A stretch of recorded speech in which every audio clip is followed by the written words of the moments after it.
అలా యమునా నదిలో కృష్ణుడితో కలిసి దోషిళ్లతో నీళ్లు తీసుకుని తాగాడు అర్జునుడు. పొంగిపోయారు పోతన గారు.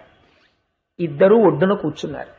కూర్చుని అప్పటిదాకా వేటాడి వేటాడి అలిసిపోయారు. రథాల్లో వేసి ఆ వేటాడినటువంటి మృగములనన్నింటినీ కూడా ఇంద్రప్రస్థానికి పంపించారు. ఇలా మాట్లాడుకుంటుండగా యమునా నదిలోంచి ఒక స్త్రీ బయటికి వచ్చింది. ఆవిడ మంచి నిండు యవ్వనంలో ఉంది, మహాసౌందర్యవతి. ఆవిడ ఒడ్డును తిరుగుతుంటే అర్జునుడు వెళ్ళి పలకరించాడు. అమ్మా, నువ్వు చాలా అందగత్తెవి, మంచి యవ్వనంలో ఉన్నావు. నిన్ను చూస్తూ ఉంటే, నీ ప్రవర్తన చూస్తూ ఉంటే నువ్వు వివాహమునందు ఆసక్తిని కుదురుకొన్నదానిలా ఉన్నావు. కాబట్టి నువ్వు ఎవరిని వలచి ఈ ప్రాంతమునందు తిరుగుతున్నావో తెలియచేయవలసింది అని అంటే ఆవిడ ఒక చిత్రమైనటువంటి జవాబు చెప్పింది. నేను సూర్యనారాయణమూర్తి యొక్క కుమార్తెని, నన్ను కాళింది అంటారు. నేను ఈ యమునా నదిలో ఉంటూ ఉంటాను. నాకు నా తండ్రి నేను జన్మించినప్పుడు ఒక మాట చెప్పాడు. యమునా నది ఒడ్డున ఒక రోజున దాహం వేసి కృష్ణ పరమాత్మ దాహార్తి తీర్చుకోవడానికి వచ్చి నీరు తాగుతారు. ఆనాడు నిన్ను చూస్తారు, చూసి నిన్ను పరిణయం చేసుకుంటారు అని మాట మా తండ్రి గారు నాకు చెప్పి ఉన్నారు. అందుచేత నేను కృష్ణుండి భర్తగా పొందడానికి ఈ ఒడ్డున తిరుగుతున్నాను అంది. వారే కృష్ణ పరమాత్మ అని చెప్పి ఆ రోజున మళ్ళీ ఇంద్రప్రస్థానికి ముందావిణ్ణి పంపించి ఆ తర్వాత ద్వారకా నగరానికి తీసుకెళ్లి కృష్ణ పరమాత్మ కాళిందిని వివాహం చేసుకున్నాడు. అందుచేత ఆయనకి ఇప్పుడు భార్యలు ఎంతమంది అయ్యారు ఇప్పటికి మనకి తెలిసి? 1 రుక్మిణి, 2 సత్యభామ, 3 జాంబవతి, 4 కాళింది. ఇప్పటికి 4 అయ్యారు. ఆ తర్వాత ఒకసారి ఆ ఖాండవవనాన్ని దహించడం కోసం అర్జునుడిని తీసుకుని వెళ్ళి ఖాండవవన దహనం అయిపోయిన తరువాత అగ్నిహోత్రుడు సంతోషించి గాంధీవాన్ని అక్షయబాణ తూణీరాల్ని అర్జునుడికి బహూకరించాడు. కృష్ణుడు పక్కన లేకపోతే అర్జునుడికి శత్రు సంహారం చెయ్యగలిగిన ఇంత సామాగ్రి రావడం కూడా కష్టమే. తాను శత్రు సంహారం చేశాడు. శత్రు సంహారానికి అనువైన రీతిలో అర్జునుణ్ణి మలచుకున్నాడు.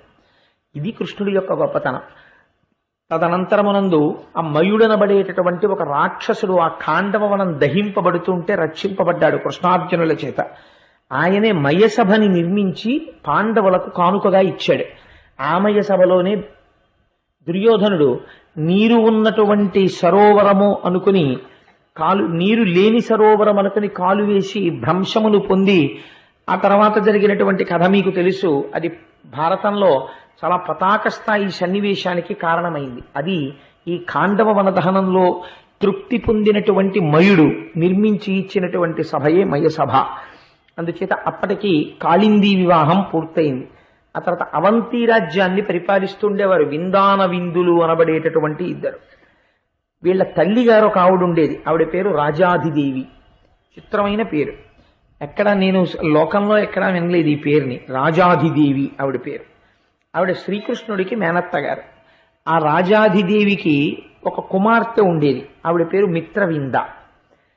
ఈ మిత్రవిందని ఆమె సోదరులైనటువంటి ఈ విందాన విందులు దుర్యోధనుడికి ఇచ్చి వివాహం చెయ్యాలి అని సంకల్పం చేశారు. వాళ్ళకెందుకో కౌరవులంటే ప్రీతి. కానీ కృష్ణ పరమాత్మ తన మేనత్త కూతురైనటువంటి మిత్రవిందని వివాహం చేసుకోవాలి అన్న సంకల్పంతో విందాన విందులు స్వయంవరం ప్రకటిస్తే ఆ స్వయంవర మంటపానికి చేరుకుని రాజులందరినీ కూడా పరిమార్చి ఆ స్వయంవర మంటపంలో మిత్రవిందని తన భార్యగా స్వీకరించాడు. కాబట్టి ఇప్పటికి ఎంతమంది అయ్యారు? 5. కాబట్టి ఆ తర్వాత కోసల రాజ్యాన్ని పరిపాలిస్తుండేవాడు నగ్నజిత్తు అనబడేటటువంటి రాజు. ఆయనకి ఒక కుమార్తె, ఆమె పేరు నాగ్నజితి. నగ్నజిత్తు కుమార్తె కాబట్టి ఆవిడికి నాగ్నజితి అని పిలిచారు. ఆయన ఒక చిత్రమైనటువంటి షరతు పెట్టాడు. నా కుమార్తెని ఎవరు వివాహం చేసుకోవాలనుకుంటున్నారో వారు నా దగ్గర 7 పొగరుబోతు ఎద్దులున్నాయి. ఈ 7 పొగరుబోతు ఎద్దుల్ని విడిచిపెడితే అవి కుమ్మేస్తాయి అవతలవాణ్ణి.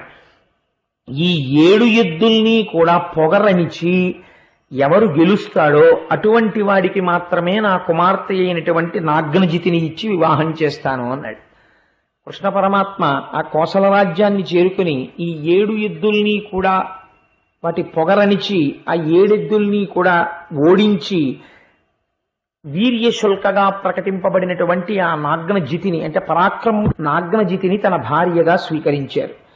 ఆ తరువాత కేకయ దేశాన్ని పరిపాలించేటటువంటి రాజు యొక్క కుమార్తె కృష్ణ భగవానుడికి వేరొక మేనత్త, ఆవిడ పేరు శృతకీర్తి. ఆ శృతకీర్తి యొక్క చెల్లెలు, ఆ శృతకీర్తి యొక్క కుమార్తె, ఆవిడ పేరు భద్ర. ఆ భద్ర అనబడేటటువంటి ఆవిడ్ని శత్రువులందరినీ పరిమార్చి ఆవిడికి చిన్నతనం నుంచి కృష్ణుడిని వివాహం చేసుకోవాలని కోరిక. ఆ భద్ర అనబడేటటువంటి కన్యని వివాహం చేసుకున్నారు. తదనంతరము మద్రరాజకుమార్తె అయినటువంటి లక్షణ అనబడేటటువంటి కన్యని వివాహం చేసుకున్నారు. అలా కృష్ణ భగవానుడికి 8 భార్యలయ్యారు. భార్యలతో సర్వ సంపదలతో భగవానుడు తులతూగుచున్నాడు. రుక్మిణి, సత్యభామ, జాంబవతి, కాళింది, మిత్రవింద, నాగ్నజితి, భద్ర, లక్షణ, ఈ 8 ఆయన భార్యలు. అయితే 8. If you like this video, hit the like button. For more videos, subscribe to our channel.